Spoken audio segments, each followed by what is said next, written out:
My weather app says this is a light mist. Well, whatever it is, there's about 2 inches of it, and I have no intentions of towing in it.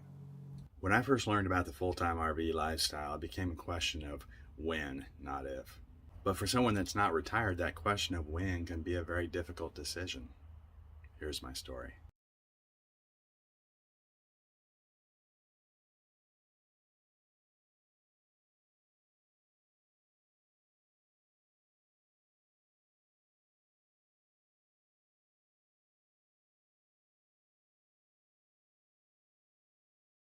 Maybe it's because I'm Sagittarius, but I get bored with domestic and mundane life. I gotta explore. I gotta see what's around the next corner. I want to see a different culture. I want to experience new things. And I immediately fell in love with living on the road. I fell in love with the gypsy lifestyle. And before you know it, I fell in love with a gypsy. Michelle was a vendor at the same trade shows, and she loved traveling as much as I did. We hit it off right away. For a couple years, I think we thought we were the coolest couple in the world, as if we were the only couple traveling together full time. But then we discovered there were not only couples that traveled together full time, but they took their homes with them.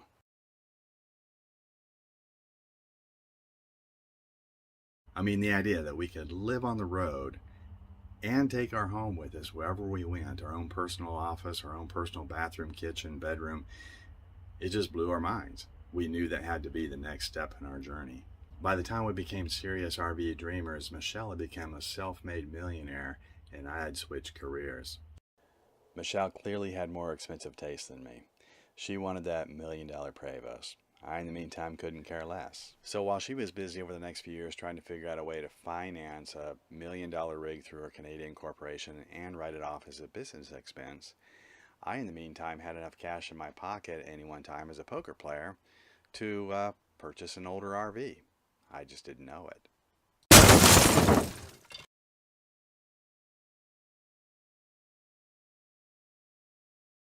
So what's the deal with this Ramblin' RiverCat guy? Is he a full-time RVer, or is he a degenerate poker player? Or does he have a gambling problem? After my business suffered another debilitating blow, I transitioned quite quickly into poker. I made $30,000 my first 2 months playing poker, and I didn't look back for 4 years.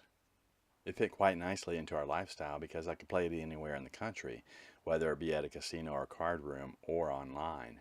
I could easily see me lounging around in that RV playing poker online, but ultimately it just wasn't meant to be. My 5th year playing poker wasn't so kind to me, and the mood swings began, and Michelle just couldn't hang in there with me. Michelle left me the single parent of this wonderful Russian blue, and not once did she offer to send any child support. So was the RV dream over? Well, not for this guy. After years and years of traveling full time, I moved to Reno and bought a camper. Isn't she just gorgeous? Okay, so it's a rescue, but so am I. Okay, so I did look at some other RVs in my price range that were in better condition, but this one just had the floor plan that I really liked. It had a little less floor space, but a little more shelf space, cabinet space, and storage. It also has the rare full bathroom in the rear, and what I really liked too was that there's sort of this cubby where I can keep Jeepers kitty litter out of sight.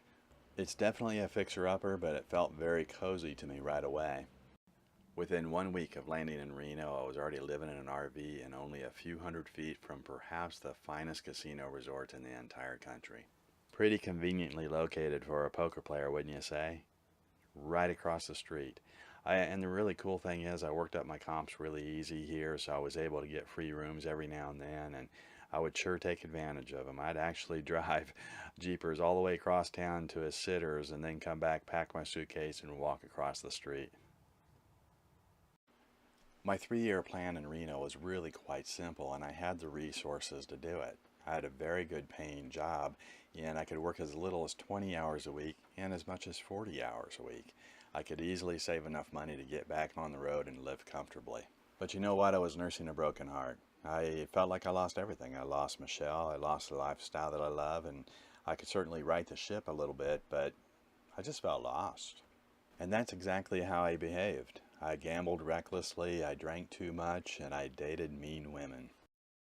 And the only times I felt like myself and I felt somewhat happy was when I took trips. And I took lots of trips.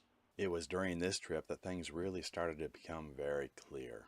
I was just too restless in Reno. All I thought about while I was there was getting out of Reno. I had a good paying job, but I couldn't save any money because I never wanted to work. I was on the tail end of my 3-year plan and I had nothing to show for my efforts. So what was I waiting for? If I can't save any money in Reno, I might as well just hit the road. I can deal poker on the road. Deep down, I knew what was holding me back. Michelle. I wanted her to come back into my life and join me on this journey that we had always planned together. But that wasn't going to happen. So I figured I better get my rear in gear and at least tow the camper one time before I go on the road. It was time for the Maiden Voyage.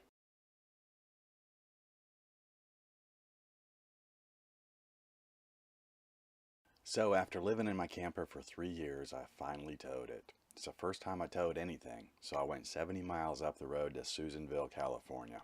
Overall, I'd say things went pretty well for a first-timer. I do have to make some adjustments to the sway bars and the tow mirrors, but other than that, everything went fine. Now, pretty much during my entire 3 years in Reno, I kept the holding tanks open. There are different philosophies on that, but that's what I did and it seemed to work. So this would literally be the second time that I unscrewed the sewer cap, and I was in for a little bit of a surprise because I didn't know about seepage. This can happen when a little bit of toilet paper gets stuck in the valve and stuff just kind of seeps through. If you're not prepared for it, you can get splashed a little bit, and the first time it happens, it can be a little unsettling. Then you just realize it's no big deal, it's part of the RV experience, and shit happens. By the time I got back from Susanville, I was ready to go. I'd come to the realization that I was really more prepared than I actually thought I was. So what if I didn't accomplish exactly what I set out to do when I came to Reno? Happiness is more important, and there is actually one thing that I did right here. It's probably no coincidence that every time I stepped outside the door in Reno, it was self-sabotage. But every time I went to California or Oregon or played poker online, I made a lot of money. So in the confines of my RV playing poker online, I was making $40 an hour over quite a long time, and I built up a small fortune, almost $20,000. What was I waiting for? I could play poker anywhere in the country. I could play in Yosemite Park if I wanted to. I could deal poker events around the country, and I could play at casinos when they're available. Why was I wasting my time in Reno? Literally one day before I was going to give my notice at work, I got my answer.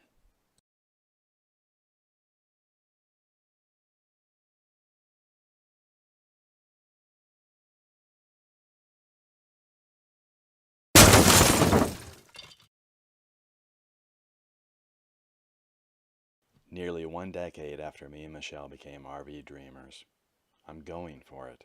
I'm throwing caution to the wind and I'm just going for it. Forget about that 6-figure income I could have had if I had rebuilt my business again. That just wasn't 100% me. My heart wasn't in it. Never mind the 6-figure income I could already be making in casino management on the way to a pension when I'm 65 years old. Again, perfectly capable, but I wouldn't be happy. And there's no guarantee I'll live till I'm 65 anyway. I'm taking a calculated risk here. I'm taking my specific skill set, my ability to play poker, and my ability to deal poker. And I'm hitting the road. It's where I belong. It's where my happiness lies. I'm going to take a shot. And that's my story. So my journey begins. My journey begins right here in Reno, Nevada. The snow has melted overnight, and I checked the weather reports. Looks like the mountains are clear. And for the first time ever, I'm going to tow over the mountains, and I'm heading to Redding, California.